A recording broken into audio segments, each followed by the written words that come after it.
Okay. Thank you. And it's wonderful that Professor Mehdi started with Ibn Zaydun, because it's one of his poems that has given the title to our talk today. The Thieves of Alhambra actually comes from one of his most well-known poems.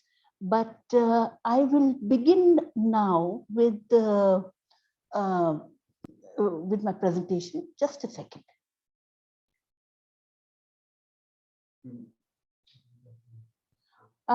Nikhil, you need to allow me to share my screen.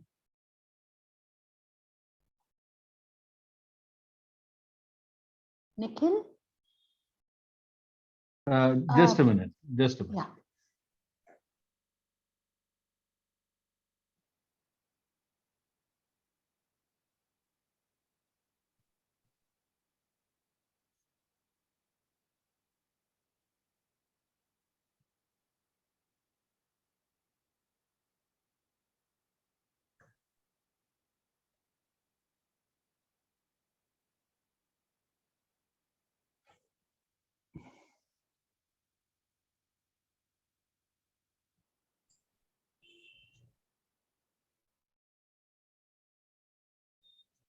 Yeah, we can see you.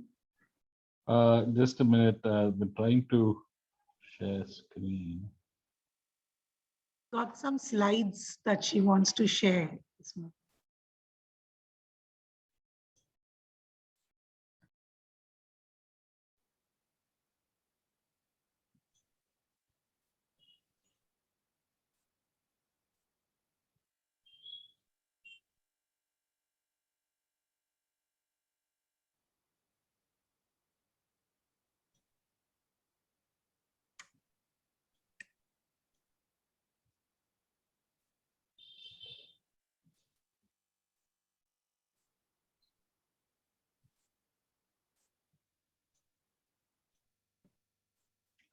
Ira, can you just check and see if you can share now?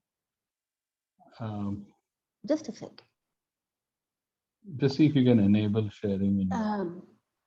Yes, I can share now, I think. Yeah. Yes, can you see it? Yes. Is it visible? Okay, done. Then I think, okay, we can begin now.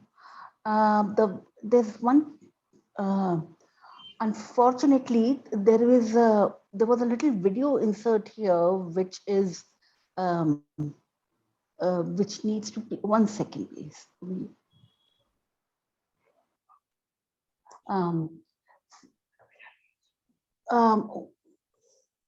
My video insert here doesn't seem to be working, but I'm so sorry for this, but just a second, please. Let me try.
Voice, please.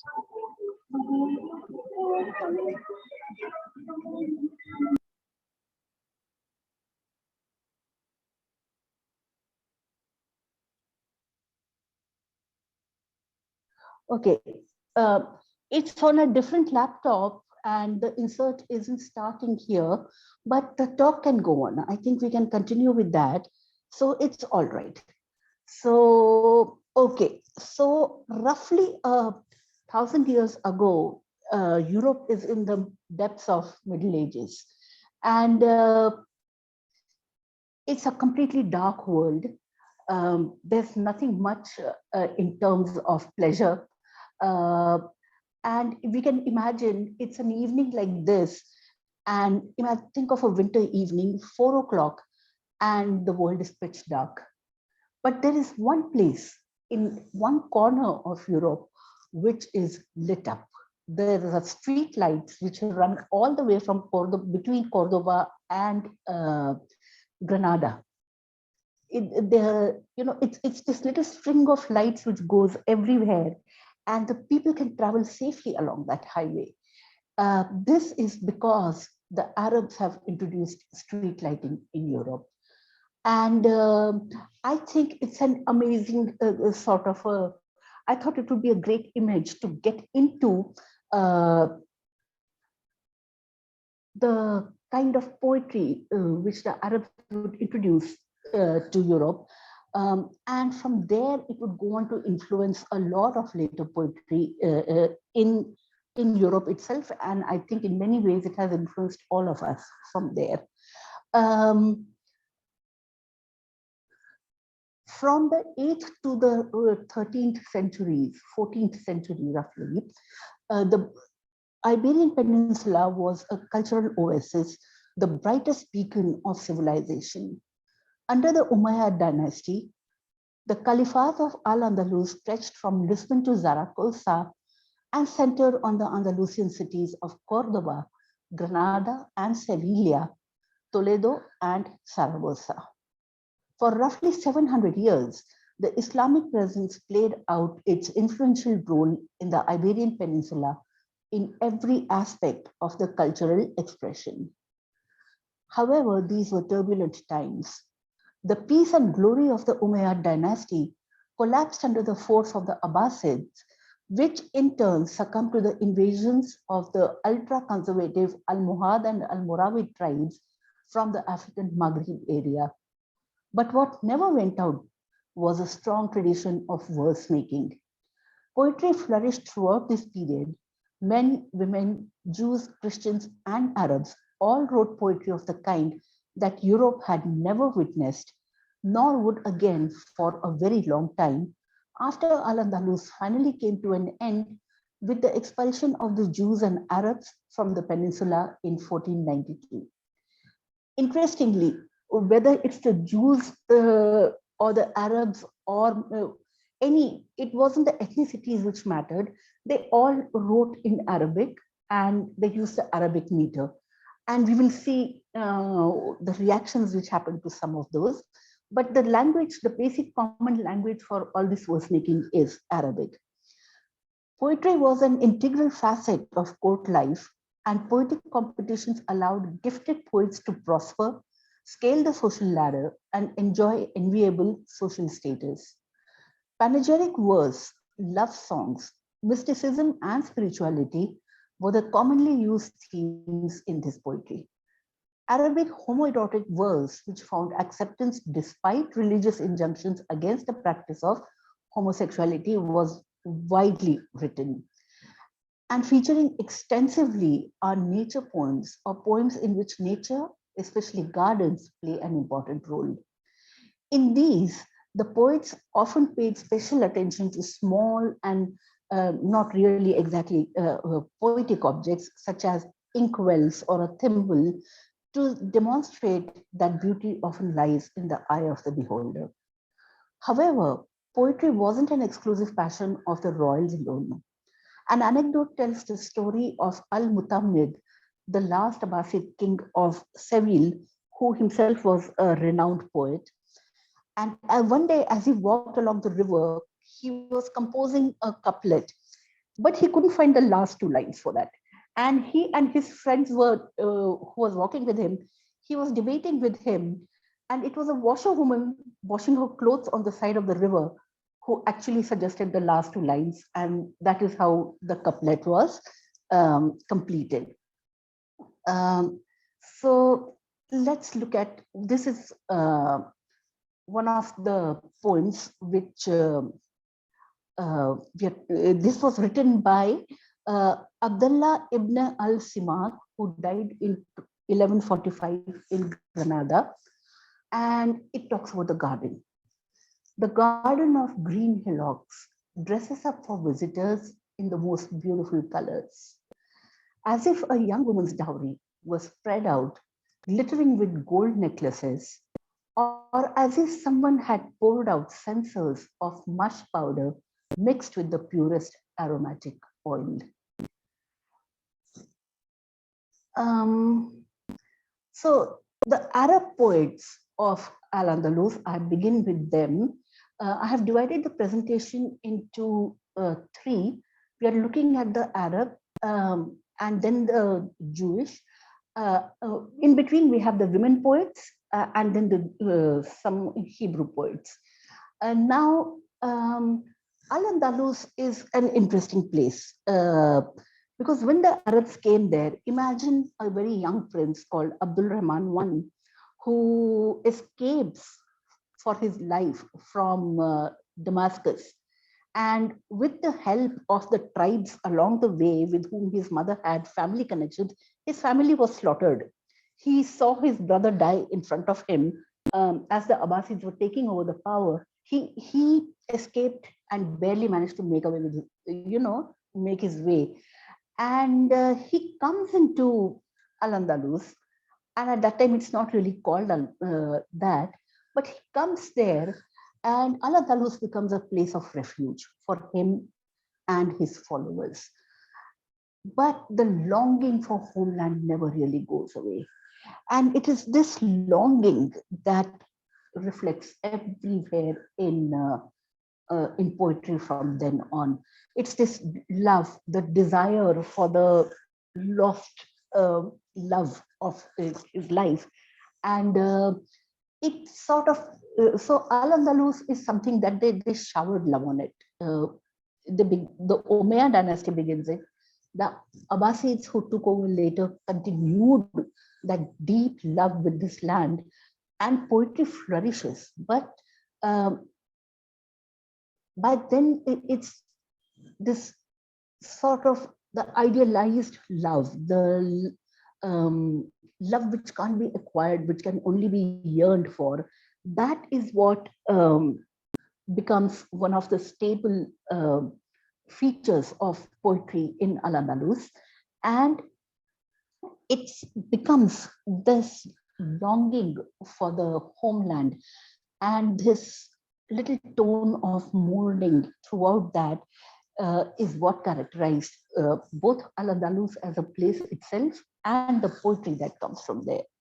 So Al-Andalus in a way was a signifier that represented love, loss, remembrance, and longing, one that transcended temporal, geographical, and linguistic boundaries to become endemic to the Arab verse and Arab memory. So we can see here, this is a poem written by Abdul Rahman I, who was the first emir of Cordoba. And it's heartbreaking in its pain that he expresses here. A palm tree stands in the middle of Rusafa, born in the west, far from the land of palms. I said to it, how like me you are, far away and in exile, in long separation from family and friends. You have sprung from soil in which you are a stranger, and I, like you, am far away from home. So this is what we will see repeatedly in poetry that comes henceforth. And but what the Andalusians do is they take the older forms of verse from the heartland from where they had come, and they change it. They use it definitely, but they also use it in a way that was completely different. So there are two forms which come here. One is the uh, the muasaja. I'm pronouncing it in the Spanish way. The muasaja, uh, which was a new singing poem. But these poems were put to music. But the thing is that the muasaja itself originates from the classical kasida or the musammad, which had risen in the Middle East. And the next kind of poem is Karcha, which is again a very Andalusian feature, which forms the concluding couplet of a muasaka. So if we look at a muasaka, and I think musammat means strings of pearl. So if you can imagine two strings of pearl coming together and then being joined at the end by a pendant, so a kharcha would be that pendant. Um, and this was a form that typically came in Andalusia. Then you have the Zakhal, which was again a singing poem in the Cordovan vernacular, and it was popularized by Ibn Guzman, who died in 1160. And Zakhal is a longer form. It's not exactly like a karcha, uh, but the karcha is, of course, it can vary in size, but it sort of concludes the muasaka, and the Zakhal is an entire poem on its own. Now I have included this mosaic here. These are the mosaics from the Palace of Alhambra, and they, just like all these different pieces coming together to form a beautiful harmonious pattern, it's all these things: the love, the longing, the desire to do something different in Al-Andalus, and taking the old form, bringing it together and putting it all into one kind of a composite.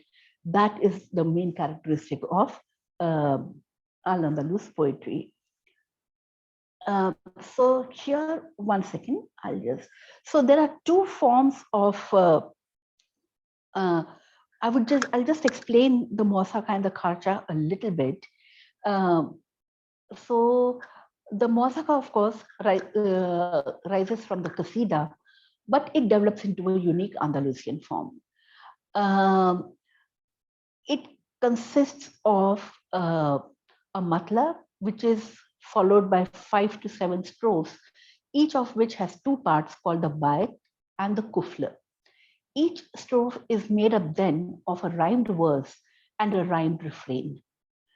The lines of the last strophe, those that just precede the kharja itself, introduce the singer of the kharja, usually by means of some kind of a thing. She said, or she sang. It comes in that kind of a form. Now the voice of these kharchas is always feminine. And in Andalusia, all the kharchas were written by men. But the voice itself is always feminine. And it sort of, the words are often explicitly introduced as songs because the kharchas are usually based on traditional songs, and because they kind of provide the exit from the song and introduce the next one. So the what I always find intriguing is these kharchas are so very feminine in voice.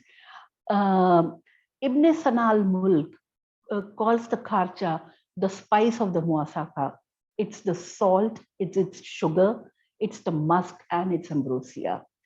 And to read on just one little example of it, I'll just read a kharcha out. Come, my enchanter, come like a dawn bright with fire, and when you get there, you will beg for my love. Um, that is the kind of, it's a very feminine longing, and it's almost 100% written by a man. Now, this is just two examples of, one is the Muasakha written by Ibn Guzman, and that is how it would look. I kept all these versions here because I was, since I can't read Arabic, I thought if someone can read Arabic, it's best to, so if you would like to go through it, I can just read the English translation here. The earth spreads out a green carpet, the daisies open up and the world blossoms. Speak of the white lily and praise its beauty, and forget not the magnificence of the rose, and place the narcissus on the left, and mention not the jasmine until it blooms. Now, it's as a proper muasakha, the last line would form the, well, it would form the kharcha part of it. Now, on the right side, you have the old medieval Spanish version of a muasakha, and this is how it would go.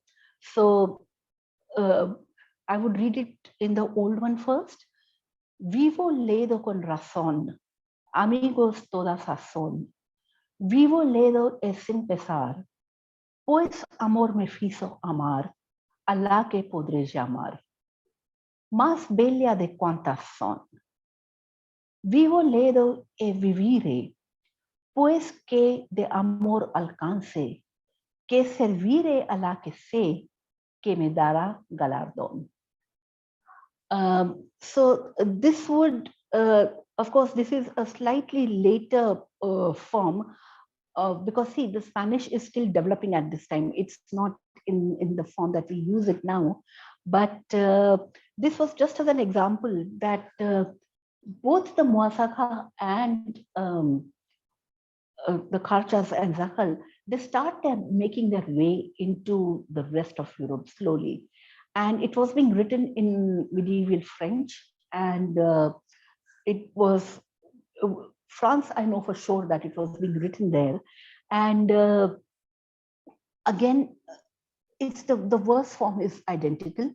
The ideas are same. The way the verses are composed is exactly the same. And it brought a new kind of poetry outside Spain at the time.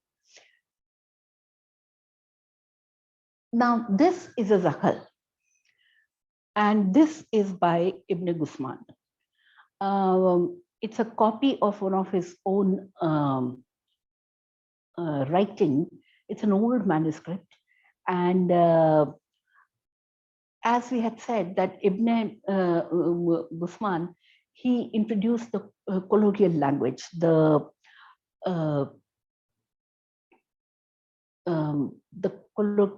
normal everyday language which was being spoken in Cordoba. He wrote it in that. And one of the characteristics is, of course, a very typical rhyming scheme which follows the AAAB, CCCB, and DDDB, and where the B rhymes with a constantly recurring refrain of one or two lines. So we are lucky to have some of his poems come down to us, because a manuscript of his called Cancionero was discovered in St. Petersburg in 1881. Now, one of the problems with these poems have been that when Isabel and Ferdinand, finally the Catholic kings, they reached Granada, they burnt everything. It was cultural cleansing, it was ethnic cleansing of every sort, and they didn't allow anything to survive. Whatever books have come down to us, whatever poetry or literature or anything that we have come down to us, it was only because it was hidden or not found, or somebody managed to take it away, and it came to Spain through different directions. But within Spain itself, they burnt millions of books. Everything was destroyed. And luckily for us, some of his poetry has come down to us because it was found elsewhere in St. Petersburg, of all the places. I thought it would be a very interesting kind of journey to take and see how did this book get all the way into Russia. But that will be for some other time. Okay, so now this I will. The thing is, let me see if I can play this poem here. Yeah, it's playing.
الأرض قد مدت بساط أخضر والأكوان مفتح والدنيا تزهر.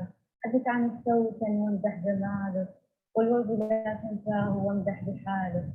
وجلس النرجس على شماله واقفل عن الياسمين حتى يموت.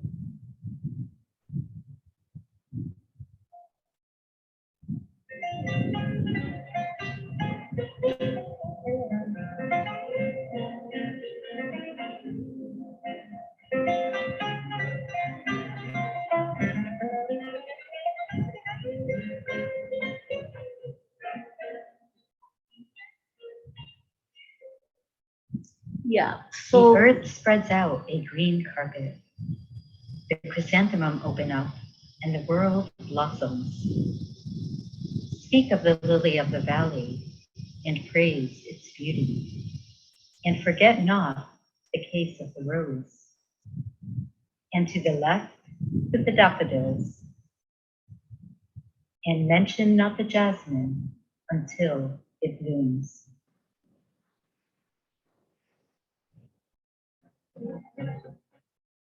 Yeah, so this is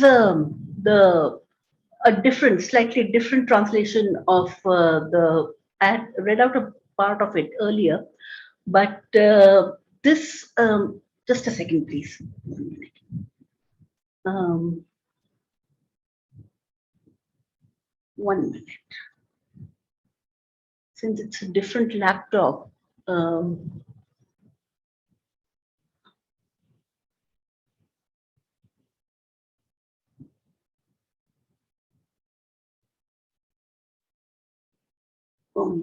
just a second.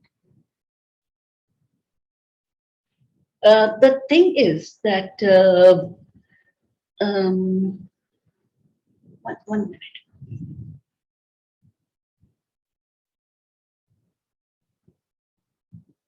I'm so sorry about this, but I just need to 1 minute.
All right, we are on.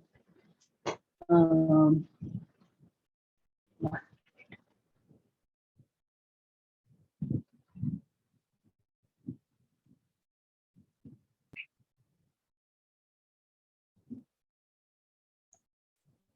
okay, now the next one, of course, we are going to talk about is the poet Ibn Hasm and his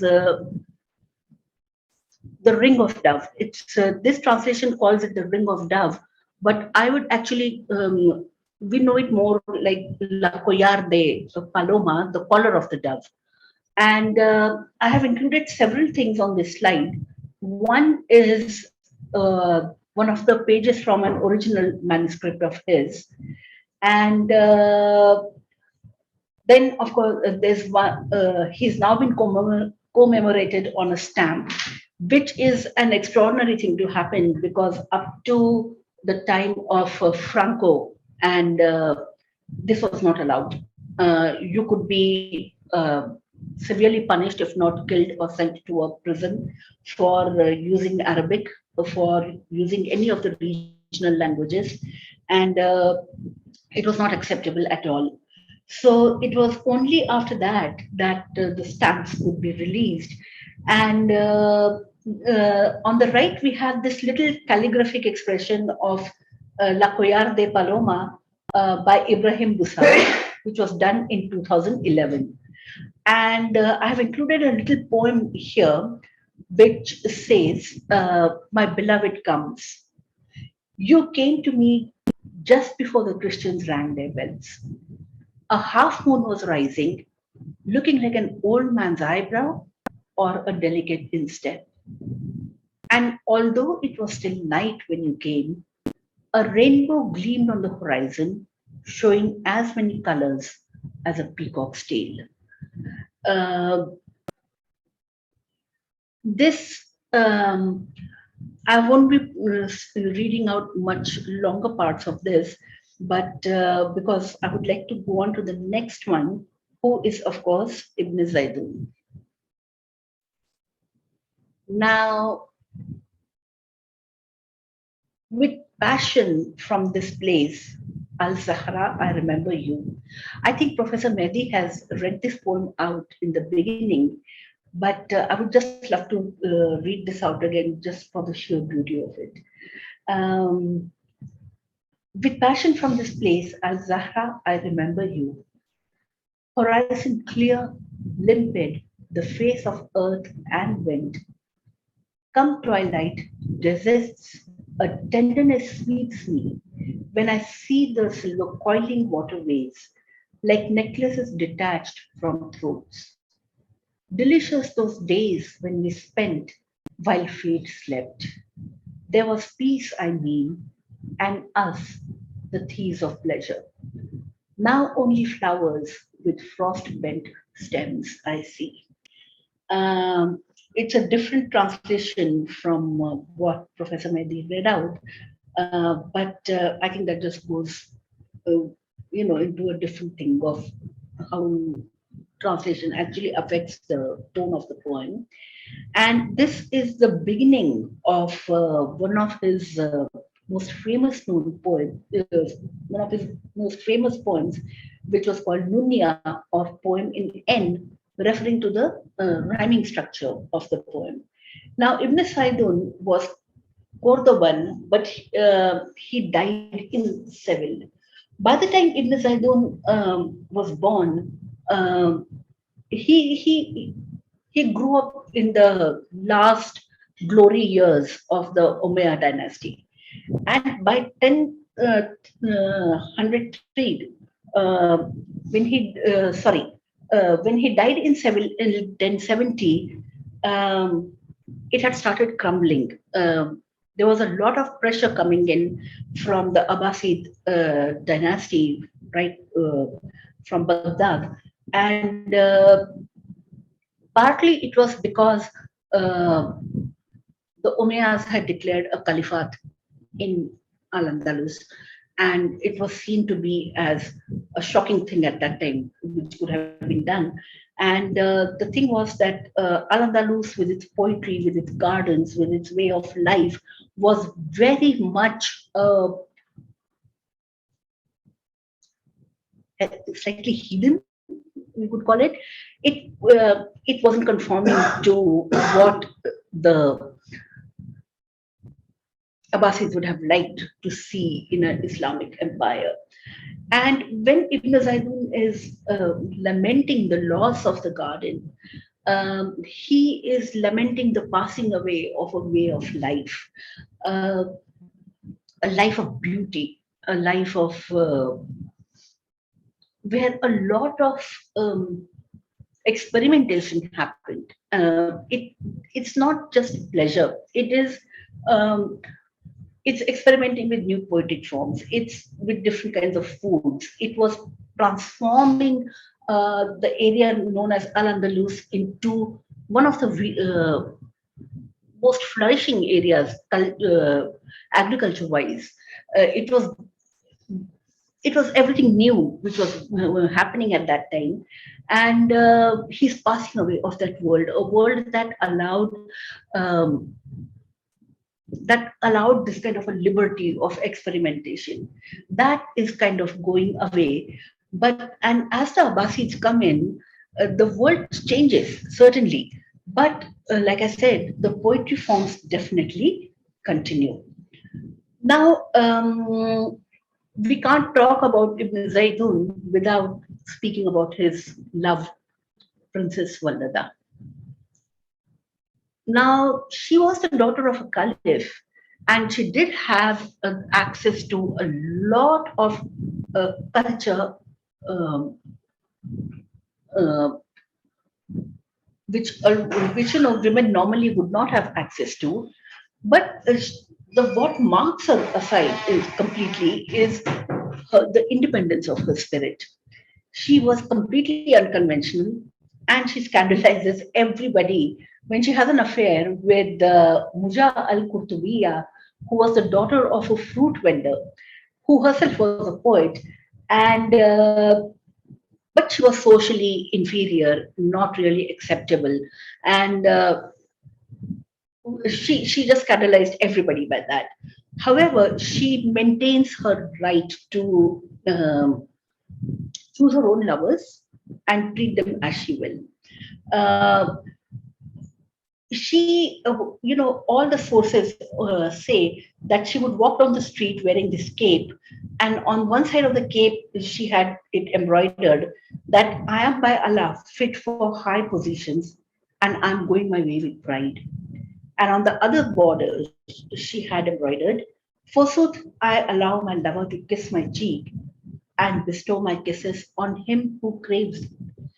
So it's not like she loved Ibn Zaydun, but she maintains her independence. She's like, I will love whom I need to love, and in she is she's not just a submissive partner in love. She also takes the initiative.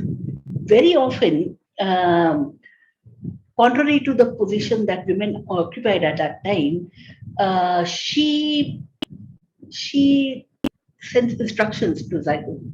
She tells him, when the evening descends, await then my visit, because I see the night is the best keeper of secrets. I feel a love for you, which, if the sun had felt a similar love, she would not rise, and the moon he would not appear, and the stars would not undertake their nightly travel. Uh, she also does not mind admonishing him for being disloyal to her. When he has an affair with a slave girl, uh, she accuses him of it. And she says, if you had been true in the love that was there between us, you wouldn't have loved nor preferred a slave of mine. You would have abandoned the branch that yields fruit of beauty. I'm sorry, you have abandoned the branch that yields the fruit of beauty and have chosen a branch that bears no fruit. You know that I am the moon of heavens, but you have chosen to my chagrin Jupiter. Now, Jupiter here is a play on the word which would refer to an object which is bought. So she very clearly says that the slave is not anywhere comparable to me, and you have forsaken my love for the sake of uh, her love, and really, what have you done in that? So it's a direct admonishment that she makes to him. And again, I'll just play a little bit of this is a song.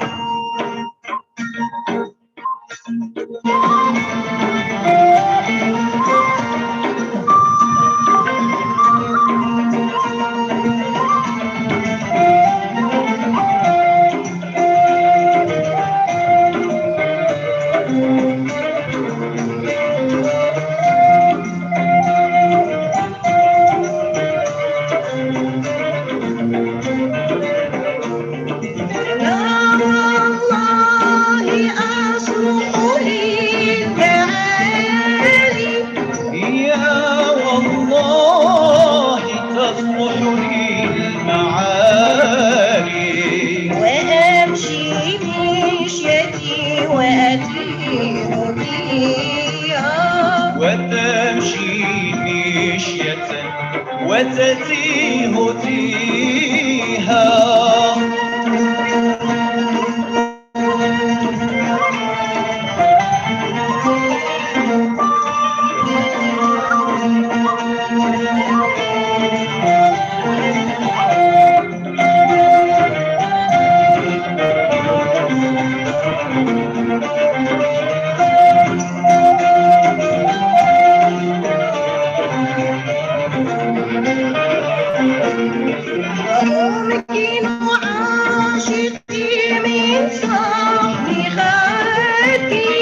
وتمكن عاشقا من صاحب خدها وأعطيت مهجتي من يشتهيها وتعطي ابنة يشتهيها. Yeah, we end that here, and let's go back to the presentation. So,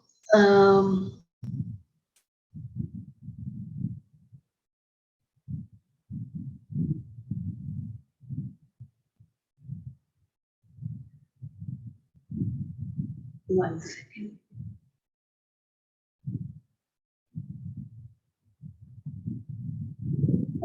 Okay. So the other woman poet, which I would like to go to, would be Hafsa bint al-Hajj, who was probably born around 1135 and died by 1191. Uh, she was from a well-off family in Granada, and she was noted for her beauty and learning. And she had a passionate affair with the nobleman Abu Yafar bin Said. Like Walada, Hafsa too suffered from her flame's philandering, and in time, perhaps tired of his disloyalty, she became the lover of the Almohad governor of Granada, Abu Said Uthman. Abu Yafar reacted by rebelling against the Almohad authority. He was captured and executed. But she never really stops loving him. There are records which would say that she never got married. She died alone, and she continued to pine and remember Abu Yafar. This is what she writes for him. Um, I send a greeting which opens the calyxes of the flowers and makes the doves coo in the branches. To him who is absent, but who dwells in my heart, even though my eyes are deprived of seeing him. Don't think that your absence makes me forget you, that by heavens will never come to pass. Ask the throbbing lightning on a calm night if it has reminded me of your love at midnight. For it has made my heart throb again and has supplied me the rain that runs down my cheek. Um, So there are other, of course, there are other poets as well, but women poets as well. But these are the two which I have included here. And uh, one of the ones I just wanted to mention was a Jewish woman poet whose work disappeared completely. Hardly 60 lines of it have come down. And I thought that she would form just a little exit into our Hebrew poets. Uh, Now, the Hebrew poets in Al-Andalus are interesting because we can see that one of the first Hebrew poets in the 10th century, Dunash ben Labrak, counsels his fellow poets, let scripture be your Eden and let the Arabs' books be your paradise ground. Ben Labrak adopted Arabic poetic meter and was accused of destroying the holy tongue and bringing calamity upon his people. But the Hebrew Renaissance that followed produced some of the most beautiful poetry in the language, and the period became known as the golden age of Iberian Jewish culture. Again, the literary forms are diverse. There are devotional hymns, erotic verses, prophecies of doom and dissolution, and the subject matter is broad. Uh, it includes war, wine, friendship, poverty, deceit, everything. The tone is sometimes coy, often playful, and it's frequently sensual and metaphysical. Now, all this happens because there's a convivencia, there's a coming together of the people of the book. The Jews, Christians, and Arabs are all living together as one society. It's not an idealized, there are people who tend to idealize this. It's not like problems weren't happening there. But the thing is that it was a very close coexistence and they shared a lot with each other. So, like I said, all of them are writing in Arabic. It's not just the Arabs who are writing Muasakhas and Zakal and Kharjas, it's also the Jewish poets who are writing it. So, these are the, he is one of the most well known, Samuel Hanagib, and he's again from the 10th century, and his manuscripts are found in a crate accidentally in 1924. They were, nobody even knew that they existed.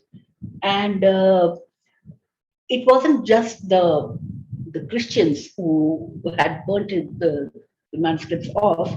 Uh, they were also suppressed by some Muslim clerics who regarded it as profane. And again, he was born in Cordoba. And I loved this poem because it says, the multiple troubles of man, my brother, like slander and pain amaze you.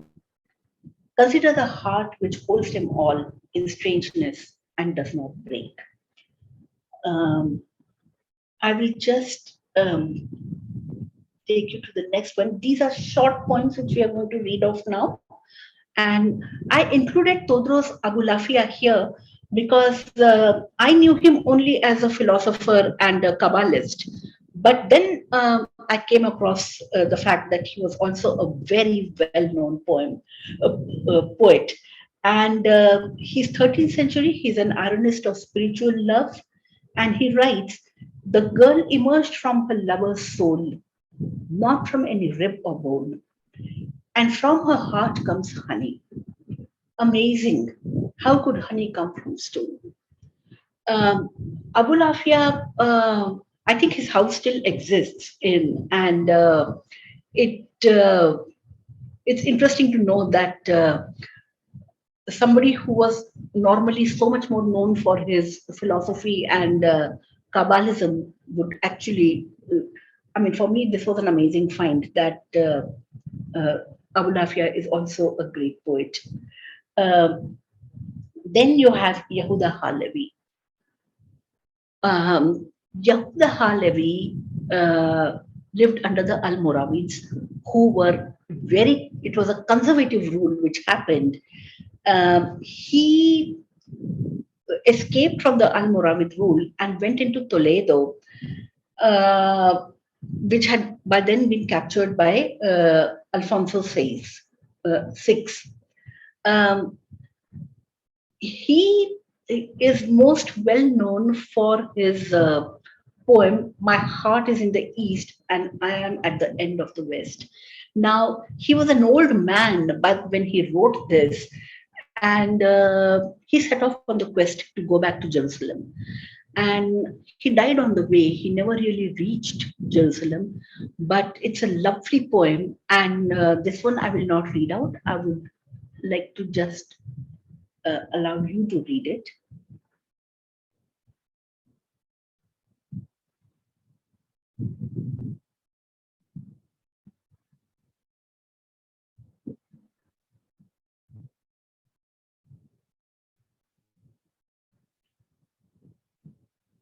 Now, it's a very different kind of a mood. This is not convivencia. This is a persecution. This is happening under a conservative Islamic rule, which was bringing in some very hardline policies. But it's sad that by this time, by the Almoravids' time, it has become. He sees a similarity between the land of Spain under the rule of the Islamic hardliners and Jerusalem destroyed in the Middle East by the hardliners. So that is what it is, and this is where my presentation ends. So yeah, I would stop here.